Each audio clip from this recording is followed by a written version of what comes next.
Hi friends, బాగున్నారా? ఎంత బాగున్నాం ప్రేమల ఛానల్. ఈరోజు సాయంకాలం స్నాక్స్ చేసుకున్నాం. శనగ శనగపిండితో బజ్జీలు వేసుకున్నాం. మిరపకాయ బజ్జీ. పిండి కలుపుక ఫస్ట్ ఒక బౌల్లో ఆయిల్ పోసుకొని బాగా ఆయిల్ ఎర్రగా కాయ దొరకు ఉండాలి.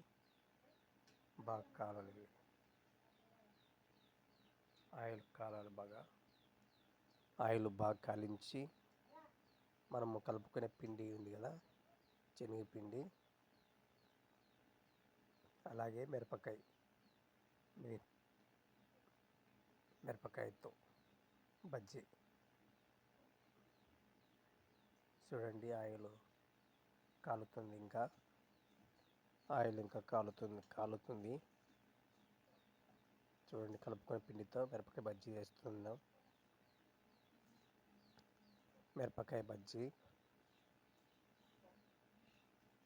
శనగపిండితో మిరపకాయ బజ్జీ వేసుకుంటున్నాము. ఎందుకంటే వర్షం వచ్చింది కదా, అందుకే తినాలనిపించింది, చేసుకున్నాము. చూడండి, మిరపకాయ బజ్జీ చేస్తున్నాము. బౌల్ వేసుకోవాలి. అందులో వేసుకొని బాగా కాలాలి, ఎర్రగా రావాలి.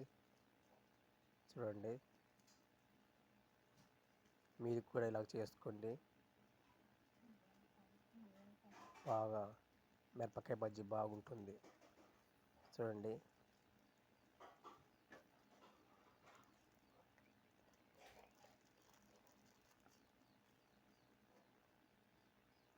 బాగా ఎర్రగా అయినాయి కదా, తిప్పుకోవాలి. కష్టం తీసుకొని గంటె తీసుకొని తిప్పుకోవాలి. ఎందుకంటే 2 పాటలు కాలాలి కదా బజ్జీ, లేకపోతే పచ్చిగా ఉంటుంది. బాగా కాలించాలి. చూడు ఎర్రగా ఎలాగ వస్తున్నాయో.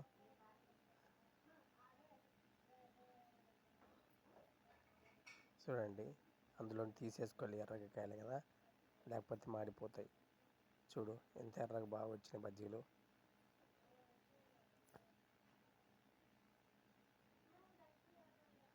చూడండి, తీసేస్తున్నాము. తీసేసి ఒక ప్లేట్లో వేసుకోవాలి. చూడు, మళ్ళీ వేస్తున్నాము.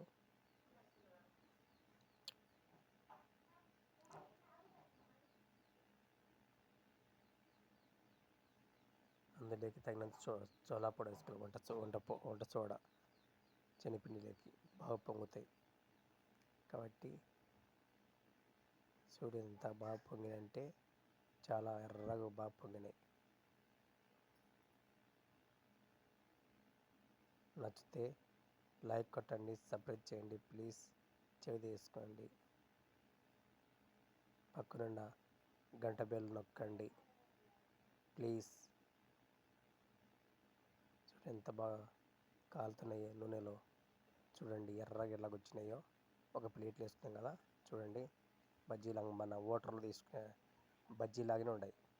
మన హోటల్లో వేసుకుంటాం కదా, హోటల్లో అలాగనే ఉన్నాయి. క్యాంటీన్ తెచ్చుకుంటే క్యాంటీన్ బజ్జీ లాగానే ఉన్నాయి ఇవి.